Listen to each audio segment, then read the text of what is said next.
After you do your intro, I'll just do some. We're just going to be in the moment. Hello, welcome to an open rehearsal of Daniel Bernard Roumain's piece, Twin Stars. Thank you for joining us. You can catch the concert on Friday night at 7:30 by live stream by going to our website, norfolkmusic.org. I'm now going to turn it over to Daniel, and he'll lead us through this rehearsal. Daniel? Thank you, Melvin. Thank you. So nice to be here with you.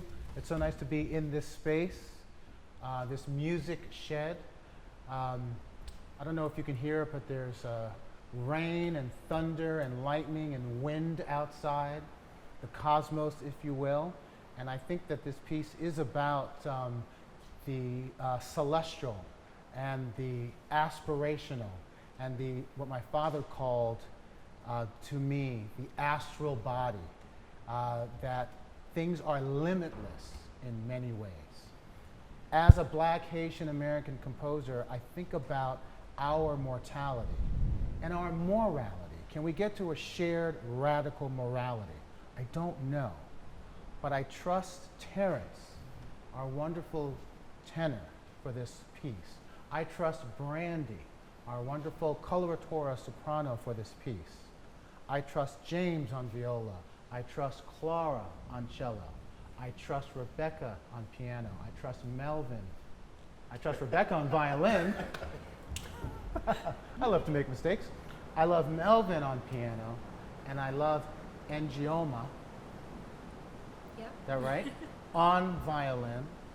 And I trust myself. I trust myself as the composer, and I trust the other collaborator who's not here, Mark Bamuti Joseph, as a librettist. The first words you'll hear will be justice running on twin tracks, parallel lives. On one, her American father exercises his rights and shoots a glance at the stars in June. And here we are in July. And I think one of the things we're going to talk about today is other names. Philando Castile, his partner, Diamond, their daughter, Dae'Anna. This piece is entitled Twin Stars, Diamond Variations for Dae'Anna. I think it's Dae'Anna. And this piece has to do with what is oftentimes what I call a lethal pas de deux, between law enforcement on the one side and Black bodies on the other side. That's why I implore you to look at us. Look at this group. This group, I think, represents the world I want to live in. Not the world that's just outside this shed, but the world I would like to live in. So, I see the Norfolk Chamber Music Festival as an extension of Yale, and by that, an extension of a campus. That this is a place where we can explore ideas freely, safely. So why don't we begin? Why don't we play the opening of the piece with this in mind. Philando Castile was murdered in Minneapolis, the Twin Cities. Our librettist has given us a gift, imploring us to think about twin stars, that perhaps we've all been here before and perhaps we're all going somewhere again. And I think as you listen, for me as a composer, I thought about folk music, I thought about accessibility, and I thought about this child, Dae'Anna, losing her father in a backseat of a car, witness to an atrocity. But now here we are, engaged in a kind of lullaby for her. And I don't know if you can hear it, but the rain is really coming down. It's exciting. It's going to be part of the score. Maybe you can't hear it, but we do. And let's begin the piece. And thank you for being a part of our rehearsal and discovery process. Wow. All right. Yeah.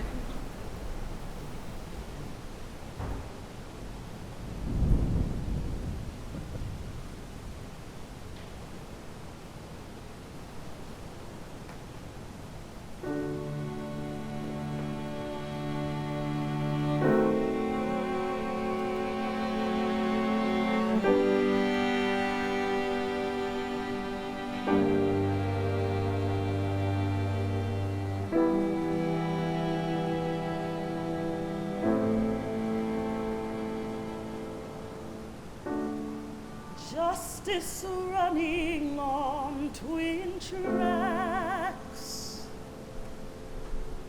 parallel lives on one her American father exercises his rights and shoots a glance at the stars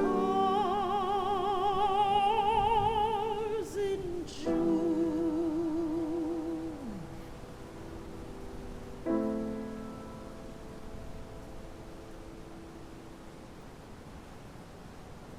Says, look, little girl, the stars are in Gemini.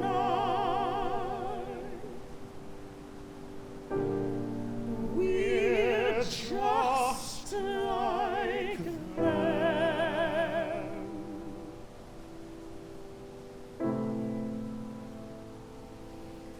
Black matter, light shining.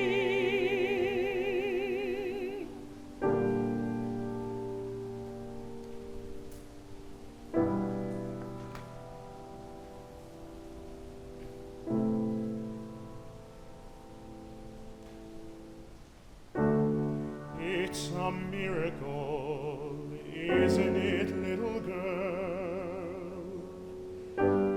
We've been here before. We've been here before.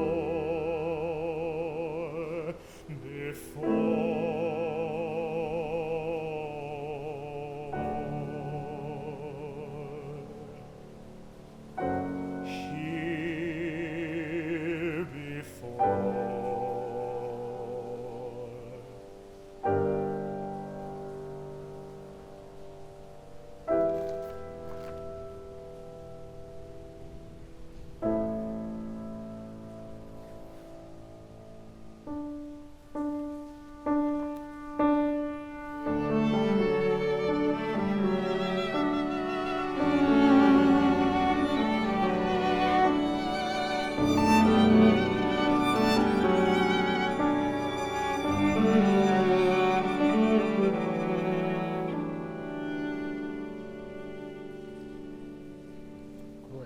Let's pause right there. Perfect. Oh, I'm sorry. Ooh, that hurts.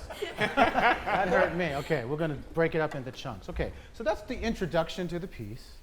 And first of all, because we're on a campus here, I'm curious because we never get a chance to actually hear from the musicians. We never get a chance to hear from the performers. This is our opportunity, in an appropriate way, to hear from you. So I'm even curious. This is the beginning of the piece. I'm assuming at some part you got your part, you got your score, you started to play it through. Now we're here together. It's the first 46 measures. How does that feel? What does that make you feel? Like, what is that like, even now in this moment? What is that like for you, James? What does that feel like? I mean, it just feels good. It feels what? No, I was just saying it feels good. I think just playing it, practicing this part by myself, it's really just a chunk of the picture. It's hard to kind of imagine what it's like to have the singers and Right. even to play with the piano. So you get your part and it doesn't tell you much. Right, and it feels so good to be a part of a unit and know my function in it Right. while in rehearsal. Whereas you can only analyze it on paper when I'm alone. Right. Right. So that feels always so good to just feel the music that way. Right. And how about for you, Ngioma? Yeah, I mean, along very similar lines, like just the context brings a lot of light to what I'm playing. Mm-hmm. And I love the beginning measures for us because we're setting up the stage for as I see it, like Brandie being the mom, kind of in a way. Ah, Brandie being the Just- mom. Yeah, just like her voice range. It's very like wise, and I mean, for those who have seen the video of the shooting, Right. like the amount of poise that. Can you remind me of her name? Debbie Reynolds. I'm sorry, Diamond Reynolds. Diamond. Yes, Yeah. the amount of poise that Diamond has Yes. was. I mean, I can't imagine. So I love that we're just setting up the stage for her to kind of take over, and then for Terrence to then take over. Right. And it's important because we haven't talked about what actually happened. I don't think you have the performance notes in your parts. Do you? Yes, we do. Oh, you do? Oh, good. I'm glad to hear. That's actually really important. So let me just maybe read from the first paragraph. I'm not sure where the camera is, so let me come back on stage just to be sure. Here's the first paragraph of the performance notes. Twin Stars, Diamond Variations for Dae'Anna is a musical response to an American tragedy and another Black American death.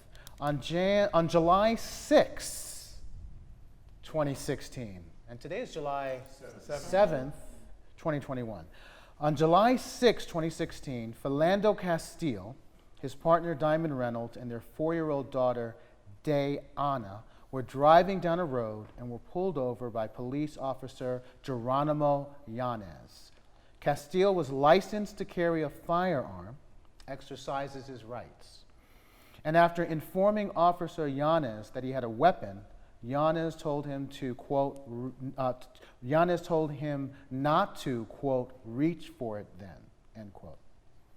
After an exchange of words and in a matter of seconds, Castile was shot 5 times at point-blank range and died of his wounds about 20 minutes later. His murder was captured by Diamond Reynolds. She was Facebooking live the entire time, who live streamed the events to her Facebook page. Through it all, Dae'Anna, who was 4 years old at the time, sat quietly in the back of the car,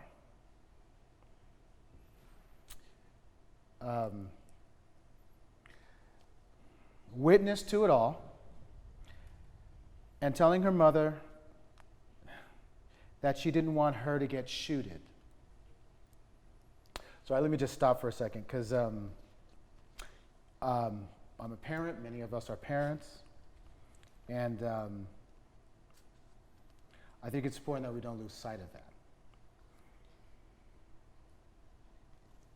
And the music is trying to, I think, ultimately serve as a lullaby in many ways for Dae'Anna, who is now, I believe, probably about 10 years old. Okay, so with that, why don't we continue into the next part of the piece. The way the piece is structured, there are 2 arias and 2 subsequent set of variations. This first aria is what you just heard. It serves as the introduction. And the next section of the piece are what I call variations 1, which is a set of variations based on that first aria. The second aria is my take on Bach's aria from the Goldberg variations, and we'll talk about that when we get there. All right. So why don't we start in measure 47. Yeah.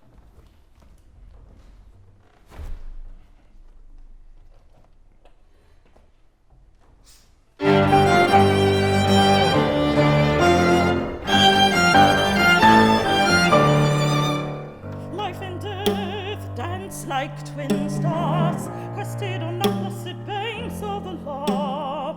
Life and death dance like twin stars in the black night. Life and death are twin cities, crested on opposite banks of the law. Life and death dance like twin stars in the black night.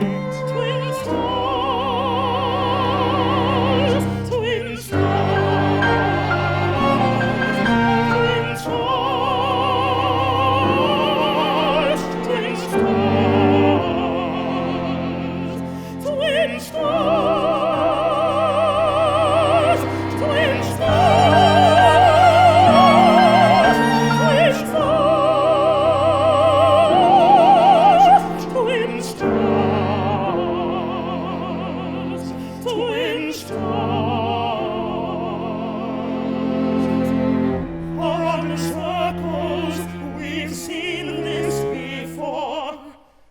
Life and death are twin cities, crested on opposite banks of the law. Life and death dance like twin stars in the black night.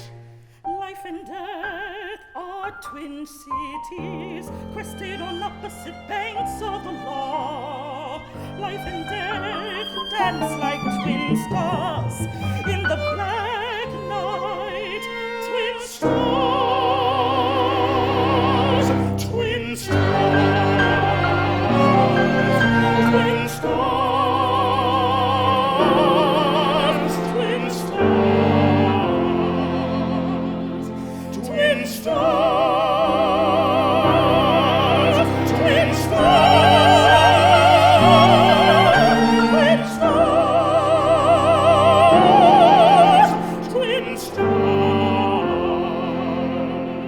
twin stars. Around in circles, we've seen this before.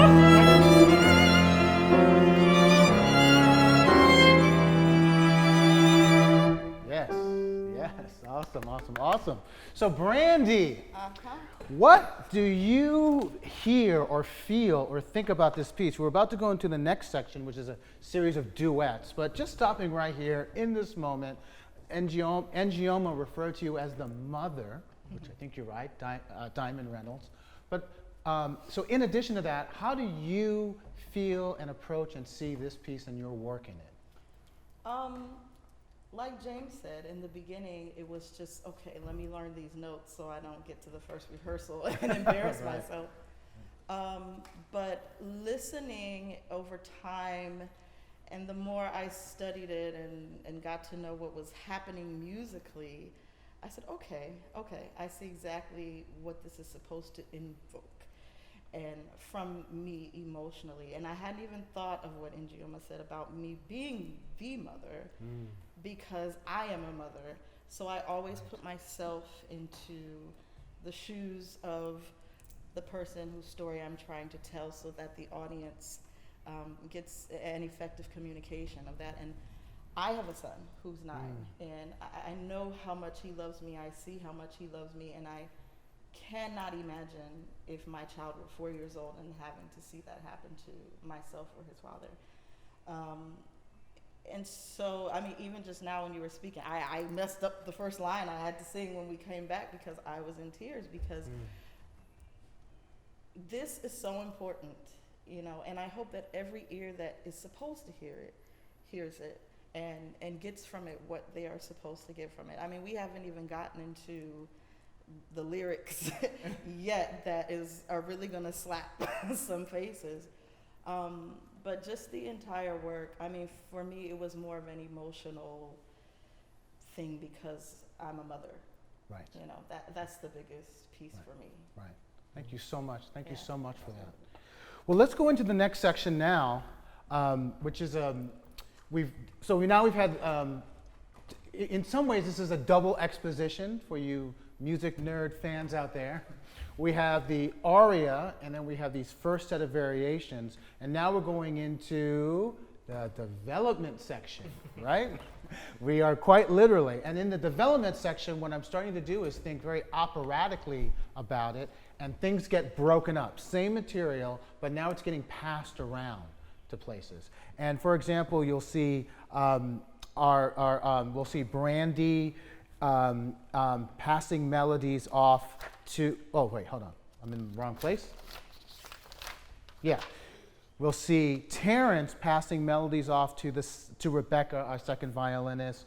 We'll see Brandie passing melodies off to James, and there's all these different combinations. Melvin comes in at times. So I was really thinking about how to now start to have every voice matter. Every voice matter. So why don't we start at letter I, measure 87, and work this next section. Great. Yeah? Okay. Life and death are twin cities, crested on opposite banks of the law. Life and death dance like twin stars in the black night.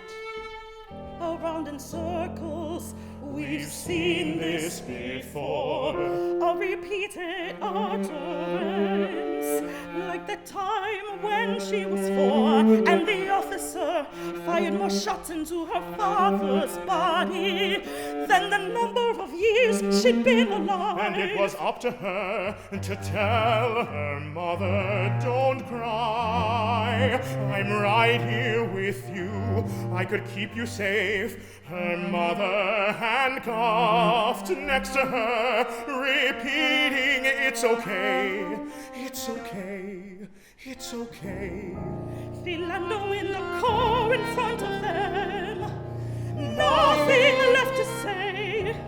Love and hate like twin bullets in the chamber of clipped American speech. Thinking and praying like American senators, of American Second Amendment defenders, in the chamber echoes, the sound of crying like the course of the black Diamond on repeat. black diamond valueless in the hand of Justice, blindfold on the bit, still can see, still can see, still can see. We've heard this before, reaching for his wallet. We've heard this before.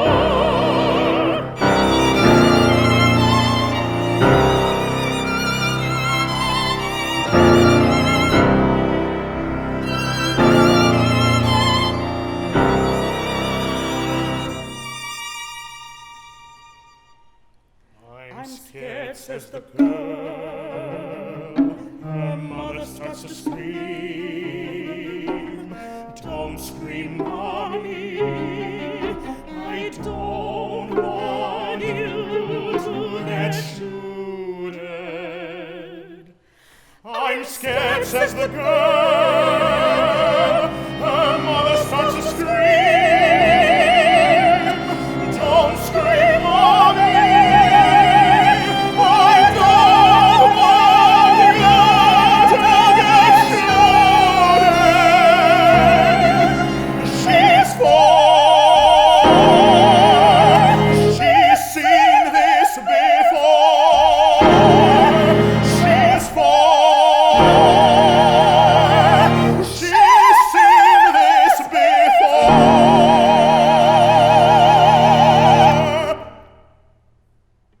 Okay, let's hold right there.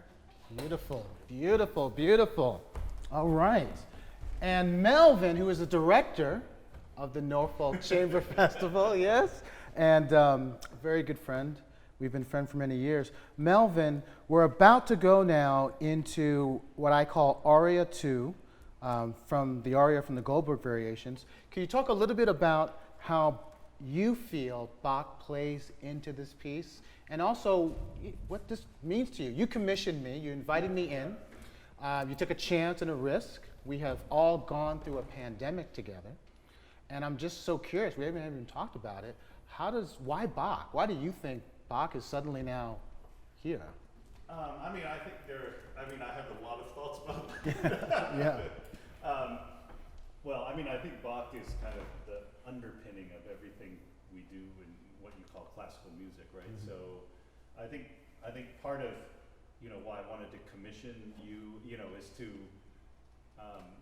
try to change the trajectory of what classical music is, while also connecting it back, right? Because I think it's important that we see like this piece as, part of this tradition, and I think your use of Bach connects you back to this tradition that we've all studied. I mean, it's very interesting to me because like the theme was written. Bach was staying at somebody's house and he couldn't sleep, and he was in the middle of the night, and he came up with this thing, and I find it actually an interesting contrast. As an example, like I was in Singapore a few years ago, and I went to the Singapore Museum of Art.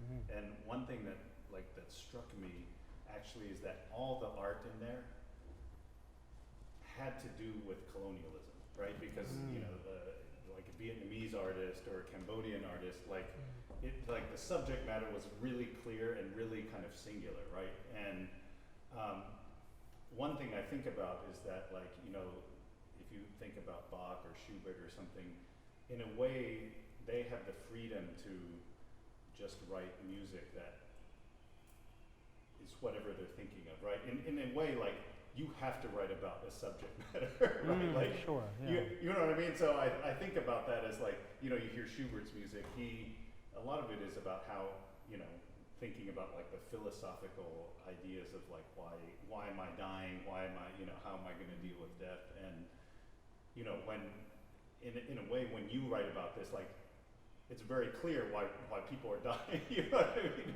And so it's interesting to me that the kind of contrast, in a way, I guess you would call it a kind of privilege that, like, Bach had just to write about anything. Sure, right? that's right. Yeah. And the in a way that the subject that you have to write about, right? Like, in the same way that when I was in Singapore, like, that was the art, like, the art was talking about that, about colonialism, because that's what because that's what they had to deal with. So I think the two things are interesting, right? The one that this music needs to be connected to this tradition and become part of it. That's how you change tradition.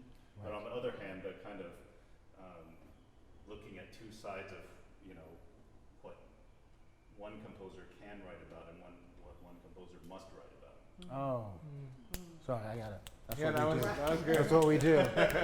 Terrence, what are your thoughts on that? Yeah, I mean, honestly, I think about the Bach chorale as, like, there's a special part where where Melvin has it one time, and then the quartet has another time, this kind of chorale texture. And I think about it as related to the very beginning when Brandie and I sing, like, "Says, look, little girl, the stars are in Gemini," and it feels like, I don't know, I just feel very embraced by it, and it feels like you can find what you need in that music, in your music, in, like, whatever kind of music you listen to. And so I feel like it's really like bridging a gap, I guess. Yeah, bridging a gap. Let's keep going. Rebecca, what are your thoughts on this? I think what struck me as I was practicing this and as we're putting it together is the different sorts of elements that we have in this. We have Bach, we have,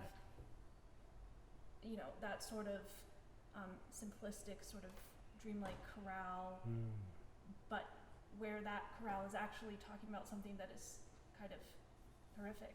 We have anguish. Right. And I think for me, I think it's special for us to have this be our first performance, like here at Norfolk. We're not starting out with Mozart or Haydn. This is something that's deeply personal for a lot of us on stage, and something that I've been thinking about, especially this past year. And I think it's incredibly important that we have Black people on this stage making this music. And I feel honored to be playing this music and be having my voice support the others around me. Okay, Rebecca, you're going to make me cry now. So, Clara, we've talked about this too this week. What are your thoughts? Thank you for that, Rebecca. That's very powerful. Real quickly, I think what you're saying is this is your first performance together making music with other musicians post-pandemic. So that this concert. Also here at Norfolk. Here at Norfolk, this is, right. I hadn't thought about that. Something that we're starting the festival with, and I think that's incredibly, I think that's very powerful. Yes. A very powerful statement, and a very powerful statement for me individually as well. That the placement of this piece speaks to a certain purpose. Yes, Clara, please. Going back to what Melvin was saying about connecting to traditions, I just particularly was struck by how you use the older music in this, how you use the Goldberg variations as well as the chorale, and how in the first in the second aria, there's this sort of, towards the end of it, you infuse the second section of the Goldberg Variations with your own music from earlier in the piece. Oh, right. That's and right. That part is so striking to me. And then on the flip side, in the second variation, how this chorale is presented and then it sort of breaks down. And I find that such a statement That's about right. traditions and how things can be rooted in them, but also how they can sort of crumble. That's right. You know, thank you for that. I hadn't thought about that. So we're about to hear, and for those of you who know the aria from the Goldberg Variations from Bach, this will sound very familiar. I've changed some notes, particularly even the second note, if you will, not to get too much in the weeds, but you'll hear a certain funkiness to it. But what Clara was talking about is that you will hear echoes of my music interjected directly into Bach's music, forming a very interesting bridge. And even in addition to that, the string players are constantly taking material from the singers and singing it, if you will. So this is a great place to kind of end our open rehearsal with you. We're going to play now what is Aria 2, the second part of this piece, and it will include now echoes of the past in this beautiful music shed, which I can imagine that Bach's Goldberg Variation was played right on the stage. And I can imagine that the sounds that you're about to hear are evocative of the sounds that were heard here decades ago, right? The celestial, the twin stars, if you will. So let's hear the next part of this piece. And let's start, Melvin, with your beautiful introduction at measure 138. Here we go.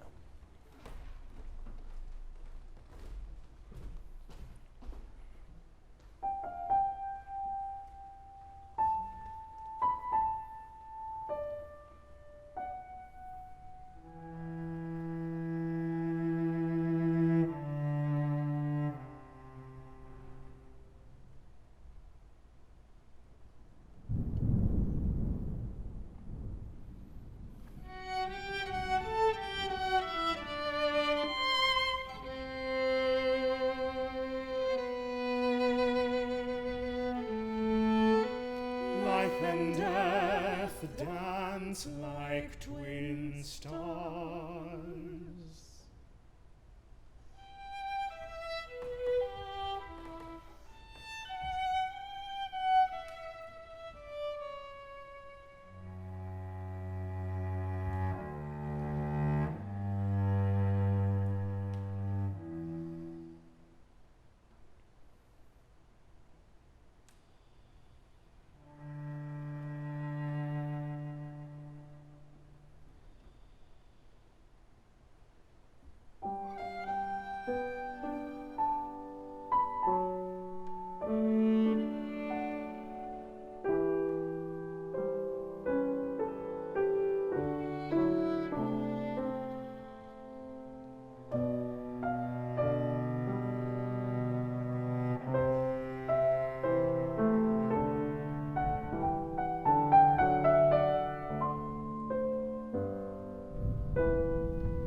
Oh, okay. Let's see. You know, I feel like we have just enough time. Can we hear the next section? Sure. So we get the chorale, and then we'll end there. So let's end with at 203. Why don't we end on the downbeat of 203? Okay? And that will conclude our open rehearsal. Thank you so much for joining us and being a part of this. And we're going to conclude with Bach's Chorale, Reimagined.